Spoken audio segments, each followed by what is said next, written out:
Good afternoon friends. आज हम बात करेंगे कॉरपोरेट गवर्नेंस या निगमीय शासन व्यवस्था।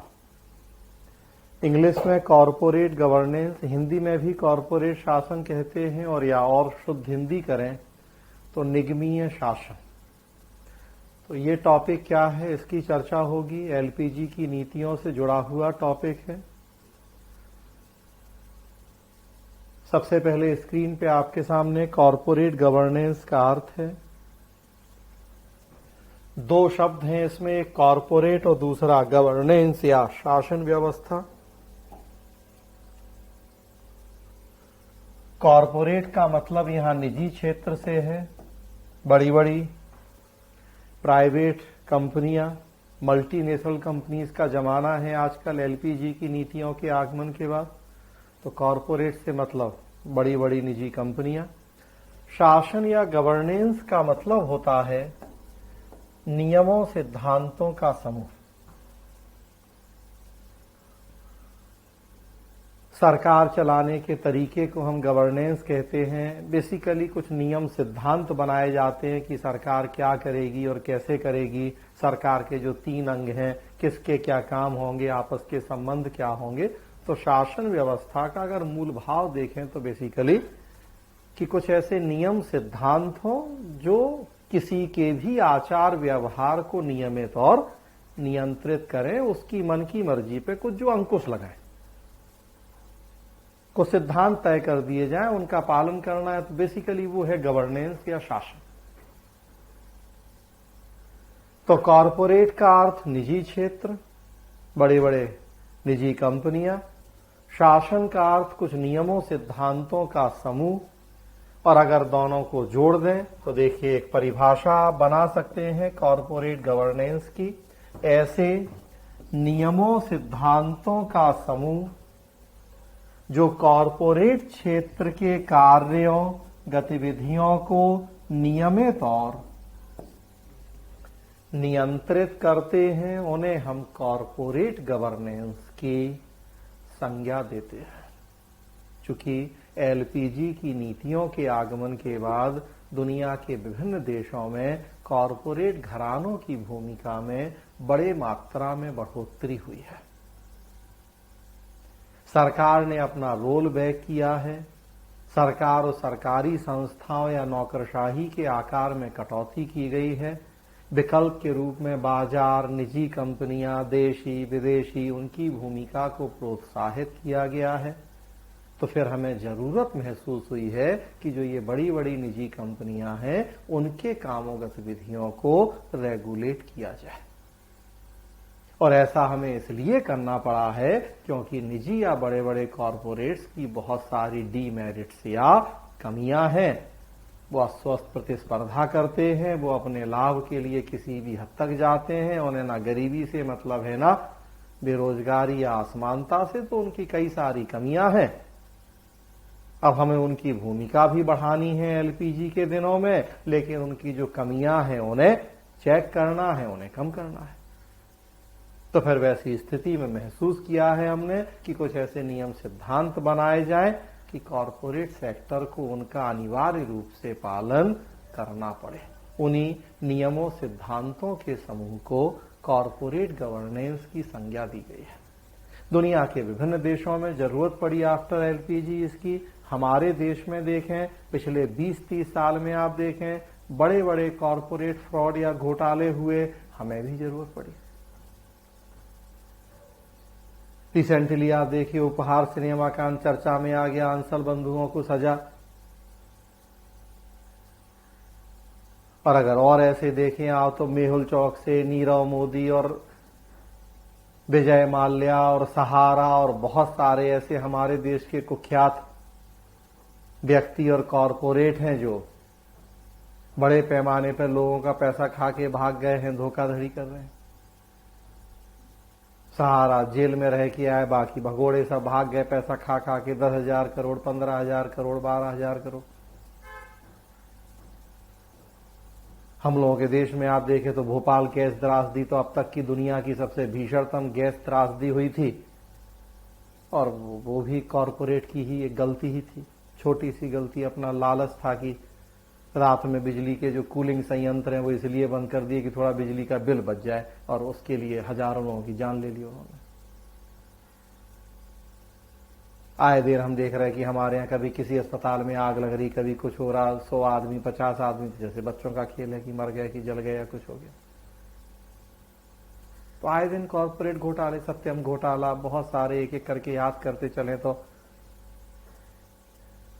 LPG 91 में आया, उसके तुरंत बाद देखिए हर्षद मेहता का ही शेयर घोटाला, और तब से लेके आज तक बहुत ऐसे घोटाले, ऐसे कांड हुए हैं जिनमें कॉर्पोरेट की भूमिका बहुत संदिग्ध दिखाई दी है। कभी नेस्ले की मैगी के ऊपर आरोप लगता है कि वो लोगों के स्वास्थ्य के साथ खिलवाड़ कर रहा है, जरूरत से ज्यादा लेट पाया जा रहा है उसमें, कभी जॉनसन जॉनसन, कभी दुनिया भर के देखिए आप होते रहते हैं।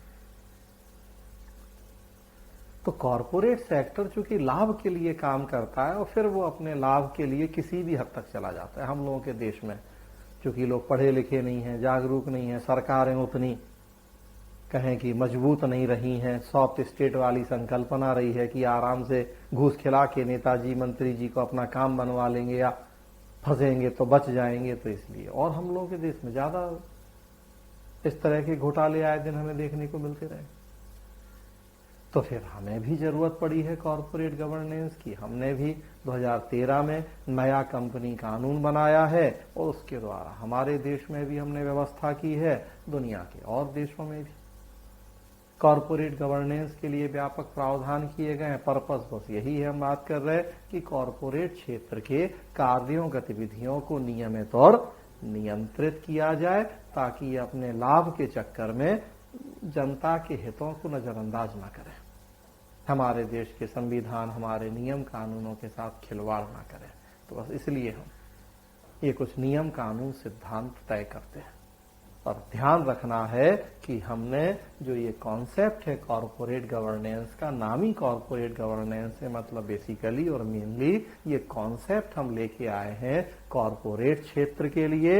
लेकिन फिर जैसा हम जानते हैं कि हम फिर लोक और निजी में किसी तरह का भेदभाव या अंतर करना नहीं चाहते हैं, ना इस तरह के आरोप चाहते हैं कि कल के दिन कोई निजी वाला आके हमसे कहे कि सरकार तो जो अपने उपक्रम कंपनियां हैं उनके साथ अलग बर्ताव कर रही है और हमारे साथ अलग बर्ताव कर रही है। तो उस तरह के आरोपों से बचने के लिए हमने फिर उस कॉर्पोरेट गवर्नेंस में निजी और सरकारी दोनों को शामिल किया है।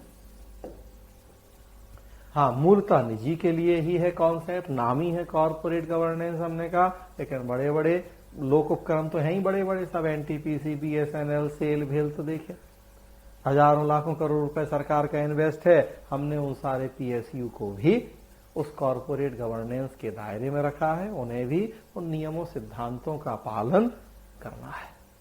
तो सरकारी निजी फिर सबके लिए है ये। तो ये तो कॉर्पोरेट गवर्नेंस का अर्थ देख रहे हैं आप। कॉर्पोरेट गवर्नेंस के उद्देश्य, मूल उद्देश्य मैंने बताया कि लोगों के हितों की अनदेखी ना हो, देश के संविधान नियम कानूनों का पालन होता रहे। दूसरे शब्दों में कहें तो देखिए यहां लिखा हुआ है कि कॉर्पोरेट गवर्नेंस का उद्देश्य क्या है। कॉर्पोरेट क्षेत्र का प्रबंधन इस तरह से हो कि उससे जुड़े सभी पक्षों के हितों को ध्यान में रखा जाए। जितने पक्ष जुड़े हैं कॉर्पोरेट क्षेत्र से डायरेक्टली और इनडायरेक्टली, उन सबके हितों को ध्यान में रखते हुए कॉर्पोरेट सेक्टर के कार्यों का संचालन हो, ये उद्देश्य है कॉर्पोरेट गवर्नेंस का। ऐसा नहीं हो कि मालिक अपना फायदा देखे और दूसरों को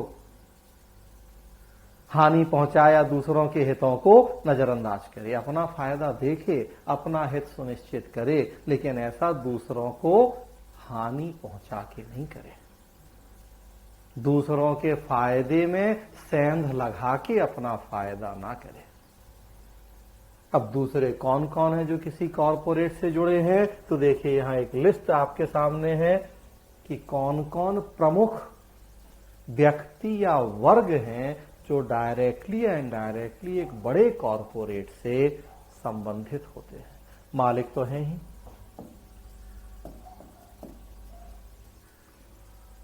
पार्टनर आजकल देखिए आप 2 लोग 3 लोग मिलके कोई कंपनी खोल रहे हैं।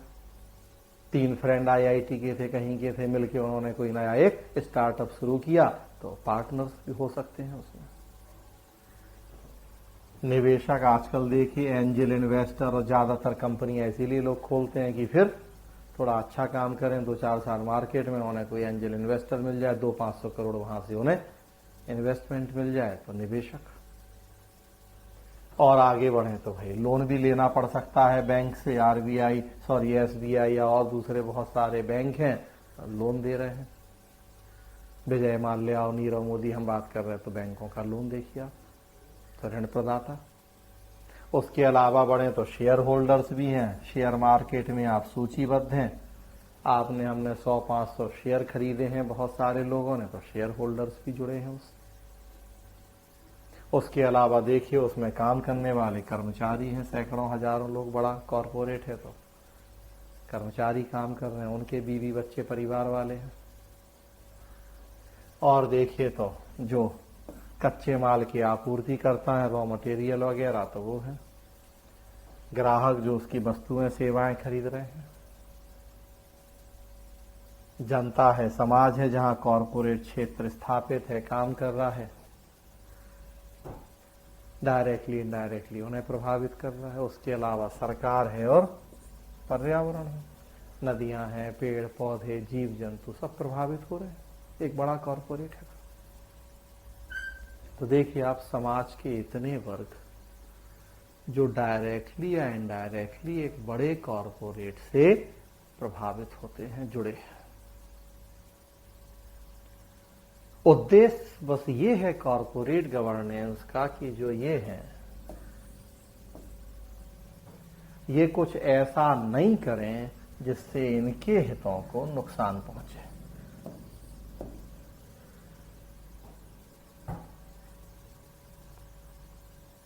जैसा हमने कहा कि भोपाल गैस त्रासदी हुई, यूनियन कार्बाइड नाम की कंपनी और मिथाइल आइसोसाइनाइड गैस का रिसाव हो गया। रिसाव इसलिए हुआ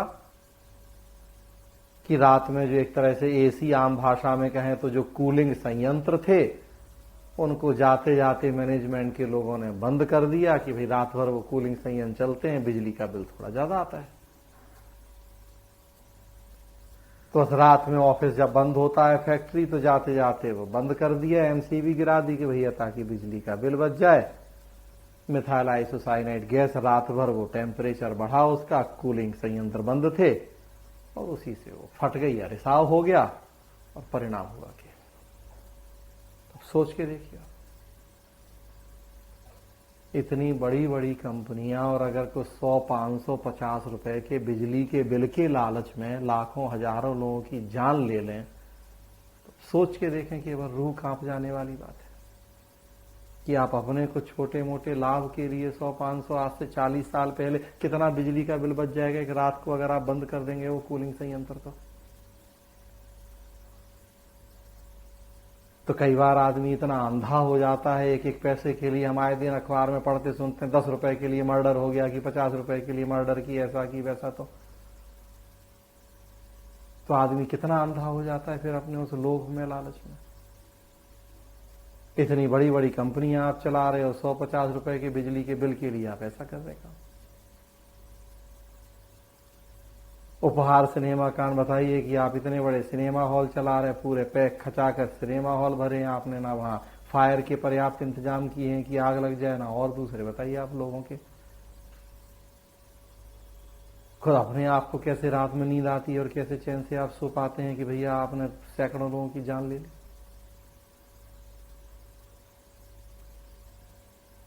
तो करते हैं ये सब ऐसा, कहने को करोड़पति, अरबपति, खरबपति हैं, और कई बार पता पड़ा कि इतने छोटे छोटे से लाभ लोभ में आके इतने बड़े बड़े कुकृत्य कर जाते हैं। तो इसका पर्पस बस यही है कि आप अपना फायदा कमाइए, हमें कोई आपत्ति नहीं, हमें पता है कि आप उसी लिए आए हो, उसी लिए बने हो। हाँ, लेकिन अपने फायदे के लिए आप दूसरे के फायदे की बलि नहीं चढ़ाइए, या दूसरे को हानि पहुंचा के अपना फायदा नहीं कमाइए। और दूसरा कौन? तो वो दूसरे ये सब हैं जो आपसे प्रत्यक्ष या परोक्ष रूप में जुड़े हुए हैं। ऐसा नहीं कि आप पेड़ काटिए अपने फायदे के लिए, ऐसा नहीं कि आप नदी में अपना कूड़ा कचरा गंदा पानी छोड़ के उसे नाला बना दीजिए, तो ऐसा नहीं कीजिए आप। तो उसी के लिए हमें कुछ नियम कानून बनाने हैं कि देखो इनको मानो और उसके बाद करो काम, कमाओ लाभ। तो ये उद्देश्य है कॉर्पोरेट गवर्नेंस का।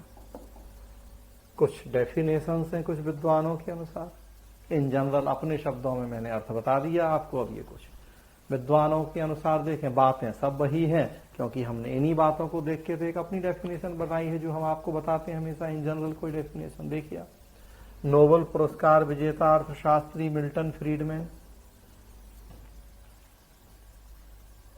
अमेरिकन इकोनॉमिस्ट, टाइम देख रहे हैं आप 1912 से 2006, उन्होंने क्या कहा कॉर्पोरेट गवर्नेंस के बारे में? कॉर्पोरेट गवर्नेंस का अर्थ है कंपनी को शेयरधारकों की इच्छा के अनुसार चलाना, अधिक से अधिक लाभ कमाना और यह सुनिश्चित करना कि सभी व्यापारिक गतिविधियां देश के कानून और स्थानीय परंपराओं के अनुसार संपादित हो। तो बात वही हो गई कि आप लाभ कमाइए अधिक से अधिक, कोई आपत्ति नहीं है, लेकिन शेयरधारक हैं, देश है, संविधान है, कानून है, समाज है, इनको ध्यान में रखिए। तो शब्द वही अलग हो सकते हैं, लेकिन सेंस देखें, भाव देखें तो वही है। ये देखिए विश्व बैंक के पूर्व अध्यक्ष जे वॉल्फेंसन, कॉर्पोरेट गवर्नेंस कॉर्पोरेट उत्कृष्टता, पारदर्शिता व उत्तरदायित्व को बढ़ाना है। ये बेसिकली कॉर्पोरेट गवर्नेंस के सिद्धांत हैं। इन सिद्धांतों का पालन करना है, और क्यों करना है? तो फिर कारण वही है कि ताकि सबके हितों को ध्यान में रखें। भैया आप उत्तरदायी होइए, मतलब आप क्या कर रहे, कैसे कर रहे, दूसरे को अगर कोई पूछे तो बताइए, ट्रांसपेरेंसी लाइए। तो क्यों? इसीलिए तो भाई अगर हम गड़बड़ी कुछ नहीं करेंगे तो हमें कोई दिक्कत नहीं। आओ देखो, करो जांच, हमें सब क्लियर है। क्योंकि अगर हम चोरी कर रहे हैं, हम कोई बेईमानी भ्रष्टाचार कर रहे हैं, तो दूसरे को दिखाने और बताने में हमें डर लगेगा। लेकिन अगर हम ऐसा नहीं कर रहे तो मोस्ट वेलकम। तो उत्तरदायित्व, पारदर्शिता, जवाबदेही, बेहतर ढंग से काम, उत्कृष्टता, एक्सीलेंस, तो अगर ये चीजें, तो ये बेसिकली सिद्धांत हैं जिन पर कॉर्पोरेट गवर्नेंस आधारित है। पर्पज है सबका हित। के.एम. बिरला, हमारे देश में ये कमेटी बनी थी कॉर्पोरेट गवर्नेंस के संदर्भ में, के.एम. बिरला कमेटी, उसकी रिपोर्ट आई थी। उसमें उन्होंने देखिए क्या डेफिनेशन दी। निगमित अभिशासन का अर्थ है शेयर धारकों के लिए दीर्घकालिक लाभ सुनिश्चित करना, और अन्य भागीदार कौन? तो वही उपभोक्ता, नागरिक, कर्मचारियों के हितों को। बिल्कुल वही बात हो गई जो हम बात कर रहे हैं कि सबको साथ लेके चलिए। कुछ विशेषताएं देखिए कॉर्पोरेट गवर्नेंस की, बातें हम कर चुके हैं चर्चा, बस ये कुछ 3-4 पॉइंट में उन्हीं चीजों को तोड़ दिया गया है। कॉर्पोरेट गवर्नेंस की विशेषताएं, बातें सब आप समझ चुके हैं। कॉर्पोरेट क्षेत्र में मूल्यों एवं नैतिकता से परिपूर्ण कर्तव्यों का समावेश, जवाबदेही, पारदर्शिता, निष्पक्षता, सचरित्रता, कार्यकुशलता जैसे आदर्शों पर बल। तो क्यों ऐसा? तो शेयर धारकों, समाज, पर्यावरण, इन सबके हितों की रक्षा। तो क्या करना है? 2 पॉइंट, और क्यों करना है? बाकी 2 पॉइंट देखिए। तो करना यह है कि आप ईमानदार हों, जवाबदेह हों, सचरित्र हों, नैतिक हों, कुछ मूल्य, कुछ आदर्श आप में भी हों, और ऐसा इसलिए हो कि ताकि आप सबको साथ लेके चलें अपने लाभ के लिए, दूसरों को हानि ना पहुंचाए। तो ऊपर वाले 2 में कुछ वो सिद्धांत लिख दिए गए हैं, कुछ वैल्यू जो एक कॉर्पोरेट से हम अपेक्षा करते हैं, जो विश्व बैंक के पूर्व अध्यक्ष कह रहे हैं, और नीचे 2 पॉइंट में वो क्यों करना है वैसा तो वो लिख दिया गया है, जो कि मिल्टन फ्रीडमैन और के.एम. बिरला रिपोर्ट कह रही है। तो ये कुछ विशेषताएं कह सकते हैं हम कॉरपोरेट गवर्नेंस की।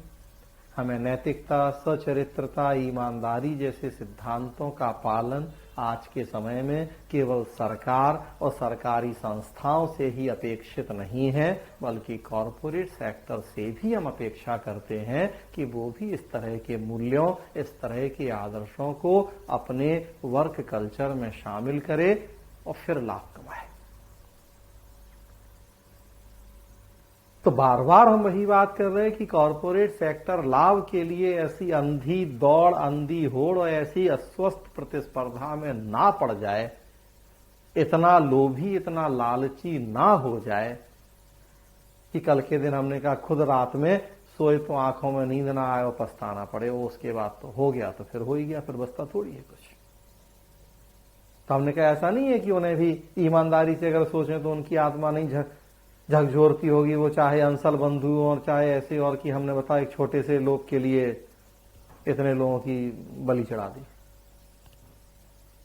लेकिन तब कई बार वो विवेक बुद्धि मर जाती है आदमी की, जब वो एक छोटा सा 150 रुपया का लोभ लालच भी हावी हो जाता है कई बार। तो बाद में भले हमने कहा शांत मन से सोचे आदमी तो लगे कि अरे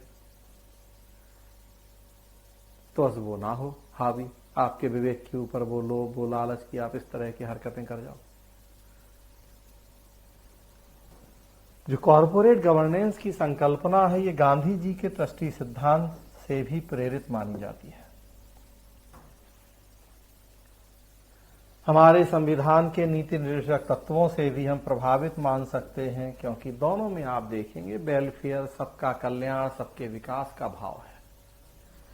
गांधी जी का ट्रस्टीशिप सिद्धांत कहता था कि जो भी ये बड़ी बड़ी कंपनियां हैं, उनके मालिक हैं, ये अपने आप को उस कंपनी का मालिक नहीं, स्वामी नहीं, बल्कि संरक्षक समझें, ट्रस्टी समझें। अपनी जरूरत भर का लें उससे और बाकी उसी कंपनी के कर्मचारी हैं, समाज है, लोग हैं, उनके ऊपर खर्चा कर दें। भाई अल्टीमेटली आप कितना भी पैसा कमा लेंगे, खाएंगे तो दाल रोटी ही, सोना चांदी तो कोई नहीं खाता। हाँ ये जरूर है भैया कि अब सोने चांदी की प्लेट में भले खा लें और डाइनिंग टेबल सोने चांदी की बनवा लें अंबानी एंटीलिया में, लेकिन खाएंगे तो अल्टीमेटली दाल रोटी। और बल्कि उन लोगों को दाल रोटी भी नसीब नहीं है, उन्हें तो वो हरा चारा और सलाद और उस पर जिंदा रहना है, क्योंकि 56 तो बीमारियां भी हैं उनको तो, और ज्यादा वो हेल्थ कॉन्शियस भी ज्यादा है, तो उन्हें तो दाल रोटी भी नसीब नहीं है जो एक गरीब आदमी को मिल जा रही है। तो किस काम का इतना पैसा? घर की दीवार है वो चाहे ईंटे की बनी होगी और चाहे सोने चांदे हीरे जवाहरात की, उनको ना वो घर की दीवारों को कोई खाएगा, ना चाटेगा, ना कुछ और करेगा। अब दिखावा तो फिर उसका तो कोई लिमिट है नहीं कि हार्दिक पांड्या 5 करोड़ की घड़ी पहने और 1.5 करोड़ की, काम उसका भी वही है जो 150 रुपया की घड़ी का है। तो फिर किस बात का ये दिखावा, किस बात की इतनी होड़, किस बात के लिए इतना वो जो धन संपदा का एकत्रीकरण? तो गांधी जी का ट्रस्टीशिप सिद्धांत बेसिकली वही था कि आप उतना लीजिए जितनी आपकी बस बेसिक नीड्स को पूरा करने के लिए जरूरी है। खूब अच्छा खाओ पियो पहनो, लेकिन अब उसके बाद क्या करोगे उस पैसे का? खाली हाथ आए खाली हाथ जाना है, तो वो पैसा जोड़ के हाय हाय करके क्या होना है? तो बांट दो वो सबको, दूसरे का कुछ भला हो जाए, जो भूखा मर रहा है, जो सो रहा है, कम से कम उसका भला हो जाएगा। आपको तो खाओगे आप भी दाली रोटी, और क्या करोगे उसके अलावा? तो कहीं ना कहीं भाव तो यहां भी वही है कि भाई सबको साथ लेके चलो, सबके हितों को ध्यान रखो, केवल अपने बारे में नहीं सोचो आप। हमारे डायरेक्टिव प्रिंसिपल्स, नीति निर्देशक तत्व भी वही कहते हैं, सामाजिक आर्थिक न्याय, लोक कल्याण, निर्णयों में श्रमिकों की भागीदारी, पर्यावरण की चिंता, कई ऐसी बातें हमारे डायरेक्टिव प्रिंसिपल्स में हैं जो सबको साथ लेके सबके कल्याण विकास पर जोर देती हैं। और बेसिकली यहां भी पर्पस तो वही है कॉर्पोरेट गवर्नेंस का। बस अब तक हम सरकार से इस तरह की अपेक्षाएं करते थे, अब इस कॉन्सेप्ट के माध्यम से हम निजी क्षेत्र से भी उस तरह की अपेक्षाएं कर रहे हैं, और करनी पड़ रही हैं, क्योंकि अब जमाना ऐसा है कि निजी क्षेत्र की भूमिका हम बढ़ा रहे हैं इतनी। अगर निजी क्षेत्र हमारी इन अपेक्षाओं पर खरा नहीं उतरेगा, तो फिर निजी क्षेत्र की भूमिका बढ़ाने के बारे में भी हमें एक बार पुनर्विचार करना पड़ेगा, सोचना पड़ेगा।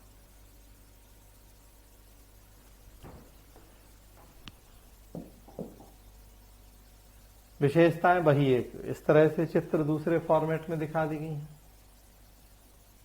कि कॉरपोरेट गवर्नेंस में हमें क्या क्या करना है, किन किन बातों पर ध्यान रखना है। तो देखिए, निदेशक मंडल समितियां, बोर्ड ऑफ डायरेक्टर्स हैं, कमेटीज हैं, लीगल रेगुलेटरी फ्रेमवर्क है, ऑर्गेनाइजेशनल हायरार्की, मतलब इन सबके लिए हम नियम कानून बनाएंगे। हमारा नया कंपनी कानून है तो अब डायरेक्टर, बोर्ड ऑफ डायरेक्टर, निदेशक मंडल हमने व्यवस्था कर दी कि कम से कम 1/3 उसमें स्वतंत्र निदेशक होने चाहिए, महिलाओं का होना भी जरूरी है।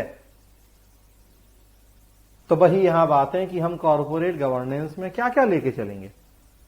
तो हम देखेंगे कि आपका बोर्ड ऑफ डायरेक्टर क्या है, उसमें किसकी कितनी भागीदारी है, आपका स्ट्रक्चर क्या है, आपके नियम कानून कायदे क्या हैं। तो ये सब बात है।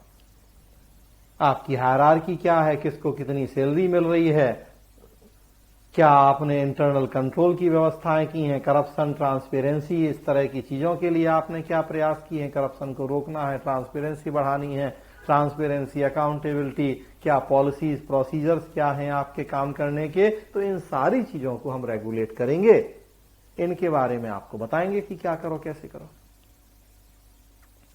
और जब ये चीजें कंट्रोल हो जाएंगी, रेगुलेट हो जाएंगी, तो स्वाभाविक सी बात है कि अपने आप गलत काम रुक जाएंगे आपके यहां। तो ये इस तरह से चित्र के फॉर्म में दिखा दिया गया, vision, mission, strategy, objective, smart goals.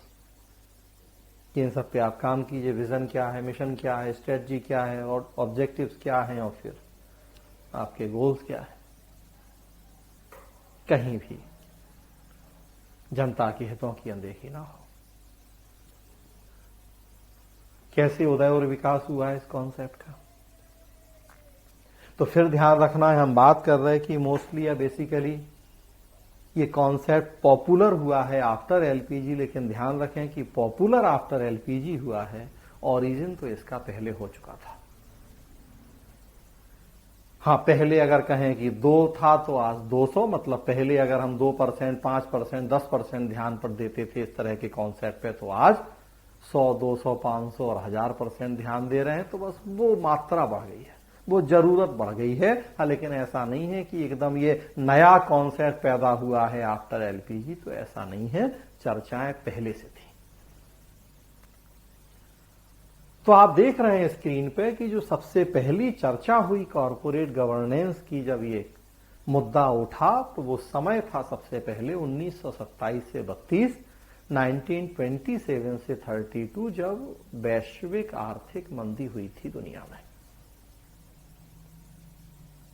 आर्थिक मंदी, इकोनॉमिक रिसेशन, और स्वाभाविक सी बात है कि उसके पीछे कहीं ना कहीं जिम्मेदार निजी कंपनियां, कॉरपोरेट्स।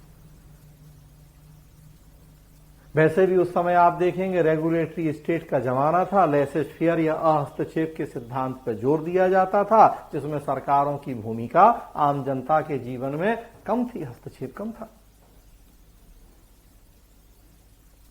तो निजी क्षेत्र अपनी मन की मर्जी करता था और उसी का दुष्परिणाम माना गया मंदी को।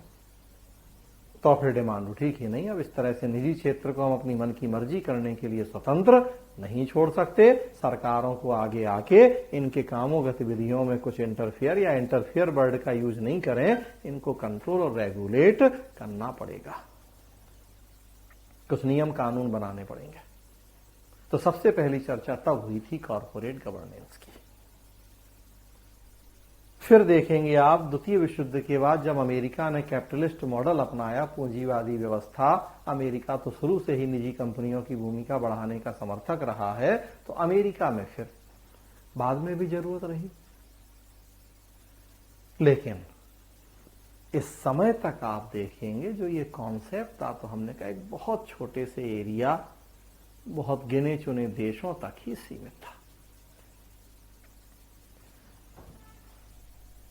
जब 80s 90s में एलपीजी की नीतियां आई, एलपीजी की नीतियां एक तरह से कहें कि ग्लोबल थीं। दुनिया के लगभग हर देश, क्या विकसित, क्या विकासशील, क्या पूंजीवादी, क्या साम्यवादी, सबने इन नीतियों को अपनाया। चाइना, रसिया तक नहीं बच पाए, तो बाकी तो फिर ठीक ही है। तो एलपीजी की नीतियां आई, स्वाभाविक सी बात है अब कॉरपोरेट्स की भूमिका बढ़ी, वैश्वीकरण हुआ, बड़ी बड़ी विदेशी बहुराष्ट्रीय कंपनियों का जन्म हुआ। उन्होंने एक देश के अलावा कई दूसरे देशों में काम शुरू किया, पैर पसारे। तो फिर हमें अब बड़े पैमाने पर जरूरत पड़ी कॉरपोरेट गवर्नेंस की। और तब आप देखेंगे आधुनिक समय में हम कॉरपोरेट गवर्नेंस की शुरुआत मानते हैं ब्रिटेन से 1992 में कैडबरी कमेटी का गठन हुआ था। आधुनिक समय में हमने यहां से शुरुआत मानी। देखिए लिखा है the Cadbury committee was set up in May 1991 by the financial reporting council of the London stock exchange. The committee published its report in December 1992। Adrian Cadbury, the chairman of the Cadbury Committee. The code of best practices has been divided into 4 sections. तो फिर अब उसकी वो कुछ recommendation, अब उतना detail हमें जरूरत नहीं है जानने की, बस ये कि ये सबसे पहला प्रयास था वर्तमान समय में कैडबरी कमेटी ब्रिटेन में कॉरपोरेट गवर्नेंस के लिए कि भाई बताइए आप क्या नियम सिद्धांतों सुझाव दीजिए ताकि उसके अकॉर्डिंग से सरकारें कुछ काम कर सके। कुछ और कमेटियां बनी उसके बाद ब्रिटेन में भी और देशों में भी। ग्रीनबरी कमेटी बनी ब्रिटेन में 1995। देखिए उसके बारे में कुछ 2-3 बातें लिखी हैं। Setup in January 1995, chairmanship of Shri Richard ग्रीनबरी।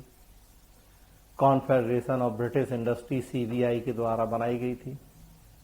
To identify good practice in determining directors remuneration. जो डायरेक्टर हैं कितना पैसा ले रहा है, कितनी सेवाएं ले रहा है, मन की मर्जी का तो नहीं ले रहा है पैसा, तो उन चीजों को देखने के लिए कमेटी बनी। Final report of group published on 17 July 1995। Sir Hampel समिति 1998, उसके बारे में कुछ इसी तरह से 1-2 बातें। और देशों में भी काम हुआ। साउथ अफ्रीका, दक्षिण अफ्रीका में किंग समिति 1994, कुछ उसकी रिकमेंडेशंस हैं, किंग कमेटी रिकमेंडेशन। फ्रांस में मार्क बेनेट कमेटी 1995 में, इसके बारे में कुछ नहीं मिला नेट पे। अमेरिका में ब्लू रिबन कमेटी 1998, उसकी देखिए वहां कुछ उसके बारे में है। कनाडा में डे रिपोर्ट 1996। बस बताने का उद्देश्य केवल इतना है कि अब ये दौर था कि दुनिया के विभिन्न देशों में जरूरत पड़ रही थी हमें कॉरपोरेट गवर्नेंस की, और प्रयास हो रहे थे। उसके अलावा ये तो विभिन्न देशों के अपने व्यक्तिगत स्तर पर प्रयास हो गए। बहुत सारे इस दौर में आप देखिए कि द्विपक्षीय और बहुपक्षीय संगठन भी बने। उन संगठनों ने भी कॉरपोरेट गवर्नेंस के लिए प्रयास किए। OECD, आर्थिक सहयोग एवं विकास संगठन 1998-99 में देखिए तो उसने भी कॉरपोरेट गवर्नेंस के कुछ सिद्धांतों का प्रतिपादन किया। स्वच्छता, पारदर्शिता, जवाबदेही, उत्तरदायित्व की 4 मूलभूत मान्यताओं पर आधारित है। 2004 में उन सिद्धांतों में संशोधन किया गया। 2015 में फिर एक बार OECD ने उनमें संशोधन किया। तो केवल व्यक्तिगत तौर पर विभिन्न देशों में ही प्रयास नहीं हो रहे थे, बल्कि जो ये बहुपक्षीय संगठन है वो भी अब कॉरपोरेट गवर्नेंस के लिए काम कर रहे थे, सरकारों को सुझाव दे रहे थे। तो OECD का भी इसमें कंट्रीब्यूशन है। उसके अलावा देखिए आप तो यूनाइटेड नेशंस, UN ने भी काम किया। 1999 में देखिए लिखा है UN ग्लोबल कॉम्पैक्ट आया था इसी कॉरपोरेट गवर्नेंस के ऊपर। संयुक्त राष्ट्र संघ द्वारा कॉरपोरेट घरानों हेतु United Nations global compact programme घोषित किया गया, जिसमें कॉरपोरेट क्षेत्र के सामाजिक दायित्वों जैसे human right, child labour, environment protection पर जोर दिया गया। तो अब वैश्विक संस्थाएं भी काम कर रही थी। ये देखिए अंकटाड, 2006 में अंकटाड ने कॉरपोरेट गवर्नेंस के लिए कुछ मार्गनिर्देश जारी किए। वर्ल्ड इन्वेस्टमेंट रिपोर्ट 2006 अंकटाड, उसमें उसने भी कॉरपोरेट गवर्नेंस के लिए बातें की। तो इस तरह से प्रयास चल रहे थे। अगर हम भारत की बात करें तो भारत में भी हम जानते हैं 24 जुलाई 1991 हमने भी एलपीजी अपनाया। हमने भी बड़े बड़े कॉरपोरेट्स को प्रोत्साहित करना शुरू किया। सरकार के आकार में कटौती, roll back of the state हमने भी किया। हमारे देश में भी वो जो फेरा फेमा जैसे कानून थे या खत्म किए गए या उनको बहुत लचीला बनाया गया कि ताकि हम विदेशी निवेश को आकर्षित कर पाए। बड़े बड़े कॉरपोरेट्स के ऊपर जो पाबंदियां लगी हुई थी बिफोर एलपीजी, उनको हटाया हमने। और हम बात कर रहे हैं कि हमारे यहां तो वैसे भी इतने कॉरपोरेट फ्रॉड हुए। एलपीजी के पहले ही वो सबसे बड़ा कांड हो गया था भोपाल गैस त्रासदी वाला, और उसके बाद देखें आप तो हर्षद मेहता कांड, फिर सत्यम घोटाला, सहारा, रिलायंस, नेस्ले, उपहार सिनेमा, वही जो नाम हम ले रहे, विजय माल्या, नीरव मोदी, मेहुल चौकसी, तो खूब कुख्यात हमारे देश के लोग कहें या कॉरपोरेट्स कहें, जिन्होंने अपने फायदों के लिए ज्यादा सोचा और दूसरे के हितों को नजरअंदाज कर दिया। पैसा खाया, भाग गए, नियम कानूनों को तोड़ा मरोड़ा, अपनी मर्जी के अकॉर्डिंग उनको हथियार बनाया। तो हमें भी जरूरत पड़ी। सबके फोटो भी लगे हुए हैं कि पहचान लीजिए इन सबको, मोस्ट वांटेड लोग इंडिया के।